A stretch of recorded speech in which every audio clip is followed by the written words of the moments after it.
we've asked to put this on the agenda to, first of all, make public some of the letters that have gone back and forth from Senator Tara Ann Margaret, Representative Ann Margaret Ferrante, to the governor, and from the Joint Committee on Education to the Board of Ed, and the Board of Ed back to the Joint Committee. So those are in here, and I think that at this point, the committee, we should take a look at where we stand on the charter school. And when I was reflecting on this, the last official action we took was last November or October, whenever we took the vote to paraphrase the motion, that we could not support the charter school based on the current funding formula, et cetera, et cetera. A lot has happened between then, but that was the last official action we took.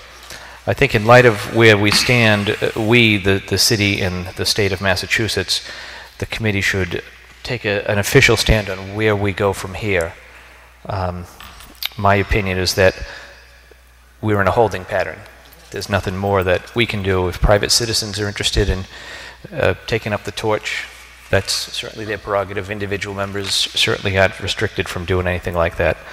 I'd just like to open it up for some feedback on the topic to anybody who'd like to chime in. Yes. Through the email today, I had the opportunity to read the letter from Senator Tara and Ann Margaret Ferrante to the governor, and I wholeheartedly support the contents of the letter, and I am just hoping that our governor, who, from what I know of him, does seek for transparency, and I just hope that the letter written will bring some action to this issue. But other than that, I don't think there's much more we as a committee could do. Okay, Val.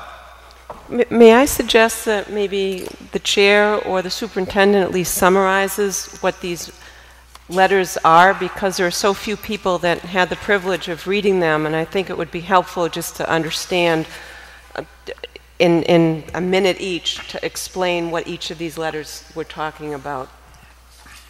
Mr. Farmer? Thank you, Chairman. I received these letters for the first time this morning, so I haven't had a lot of time to look at them. As far as the first letter is concerned, which is a letter addressed from the joint chairs of the Joint Committee on Education, that's the Senate and House Committee, to the chair of the Board of Elementary and Secondary Education and the Commissioner of the Department of Elementary and Secondary Education, the following seem to be particularly relevant. You'll know that concern was expressed about whether or not Gloucester has a population of 30,000 or more, which would be required to justify the approval of a charter school in Gloucester. The Joint Committee provides advice to the department and the board that they should clarify what data they intend to use in future in determining whether or not a municipality meets the relevant threshold. As far as the public hearing location is concerned, I think we were rather surprised when the Commissioner and the Chair of the board came to Gloucester to say to us that 3 public hearings were held, and the fact that a member of the board attended the other 2 hearings satisfied the requirement that a member of the board attend a public hearing with regard to Gloucester. And of course it's true that people from Gloucester could go to any of those other 2 hearings and make representations.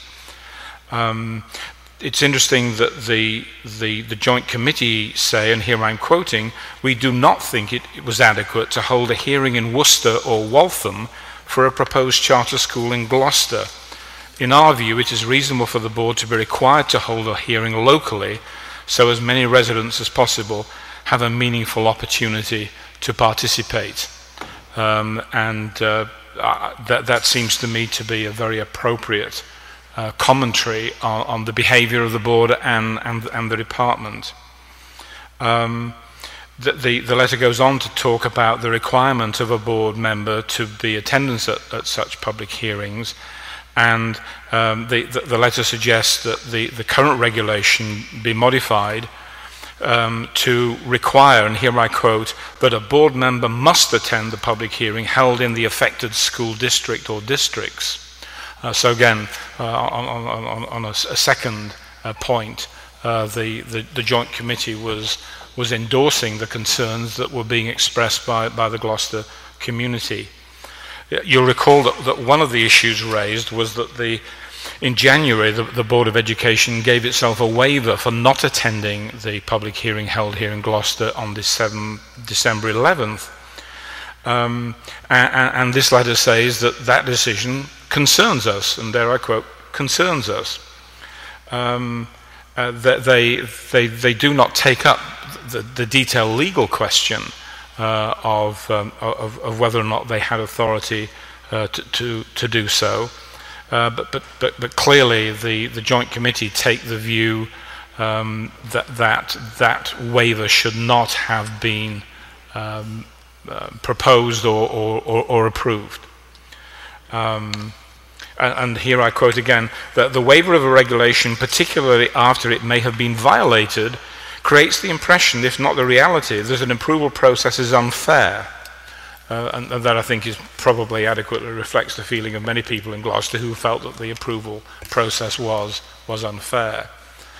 And again, finally, on the question of decision-making criteria, the letter suggests that the board needs to review its approval criteria to make it very much clearer what the criteria are, particularly in relation to the question of school funding, where clearly that was a major concern, not just of the committee and the superintendent of schools, but members of the community as well. And then to be told, well, that has got nothing to do with this decision, is to say the least rather startling. And this paragraph also takes up the question of how the board clarifies the level of support which is available to the community. They go on to say that if a petition from local residents is not the appropriate evidence of support, we suggest that you clarify what evidence of support you will consider. Taken as a whole, this seems to me to endorse all the concerns that were raised by the committee and by the community about the process through which this particular application was considered and approved. I mean, clearly what is disappointing is that the committee came to the conclusion that it had no authority to, as they say, second guess, to review the decision that was taken by part of the executive, given the separation of functions. I have to tell you, if I had been a recipient of this letter, I'd be profoundly embarrassed. Do I detect much embarrassment in the response from the chair of the Joint Committee on Education and the Commissioner? I have to say that I don't. It's a very brief letter. It fails really to address all the issues raised. And at one point, it displays what I could only call an intellectual bankruptcy. With respect, and here I quote, to the comment in your letter that the board has the option of revisiting whether to hold a public hearing in Gloucester with a board member present, we believe the June 8 public hearing that your committee convened amply fulfilled that purpose. Now, you will recall that in opening the meeting, the joint chairs made it very clear indeed that the sole purpose of the hearing on June 8th was to consider whether or not the process through which the Board of Education considered and approved the Charter was appropriate. The chair made it very clear that the purpose of the meeting was not to rehear the question of the validity and strength of the application. And therefore, for the chair of the Joint Committee, for the chair of the Board of Elementary and Secondary Education and the Commissioner to write to suggest that what happened in this room on June 8th satisfied the requirement to hold a public hearing is frankly ridiculous. Well, I'm almost speechless, which doesn't happen very often. But so I was asked to summarize, and I've done my best to summarize. Thank you, Chairman.